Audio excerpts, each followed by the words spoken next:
we going, everybody? Now, as the weather has warmed up, and God knows I'm feeling it, I'm going to have a word with the big boy up there, see if we can organise a little bit of cloud again, eh? I'm only joking. Maybe I'm not. Talking about mulch today. Now, I haven't been mulching my garden beds because up till now we've had those crazy rainy days and lots of water, in fact, and we haven't needed to. But the fact is now with the sun coming out, it's no sooner that does the sun come out, it dries up real quick. So to reduce the amount of watering you need to do, in the past I said, if you've got mulch, pull it away from your plants so you don't get cholera and, extra moisture and rotting and, mildew developing.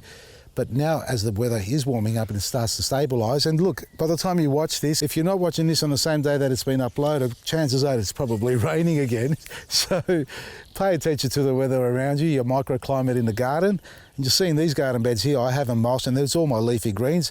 Our Asian greens are going to seed, so they're going to get harvested and we're going to consume them in next to no time. But as you do pull out your plants, it's time to start putting your mulch down. Now you can have a selection of mulch, there's different types. Pick your favourite, bean straw, pea straw, sugarcane, lucerne, tea tree straw, things like that.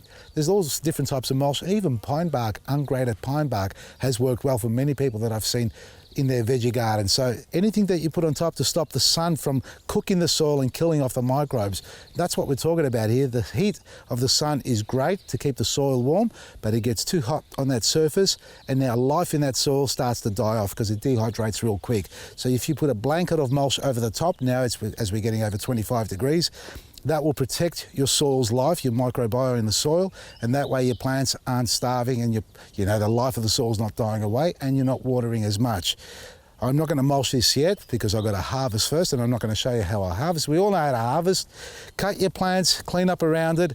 You can leave the roots in there if it's going to decay. That's great for the life in the soil. They'll just break that down and use it as a food source, but then put a nice layer of mulch on top. How much to put on? And I'll show you what I've got over here. These two beds have got mulch already, and you can see some of the endives and the chicory are going to seed. That's fine, but this mulch has been down for over a year, and it's only a fine layer. See that? It's only that thick, about 40 mil, 50 mil. The soil's underneath there, keeps it protected. It's like sunblock basically, because we know how harsh the sun is. So top dress your garden beds with a bit of mulch. Even if you've got plants in there, take your time. Get something that's got a little bit of fineness in it, so nothing too long and stringy. If it is, it's just all that more difficult to apply around the garden bed. That's what I find. I like using a bean straw, which is what I still got over there, and that's decomposing beautifully.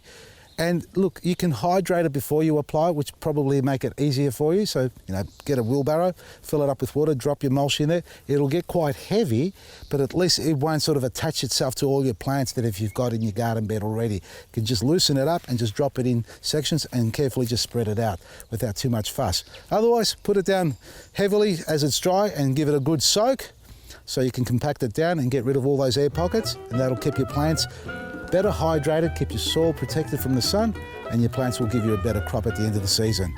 Facilitiesgarden.com for everything you need. We've got some great products there, folks, discounted as every day as we do. What's the website again? Facilitiesgarden.com. I nearly forgot where we are. And our garden centre in Coburg, 21 to 25 Munro Street, for everything you need every day. Still plenty of veggies out there. We've got a long season ahead of planting to go. From me, Vasily, Maresi.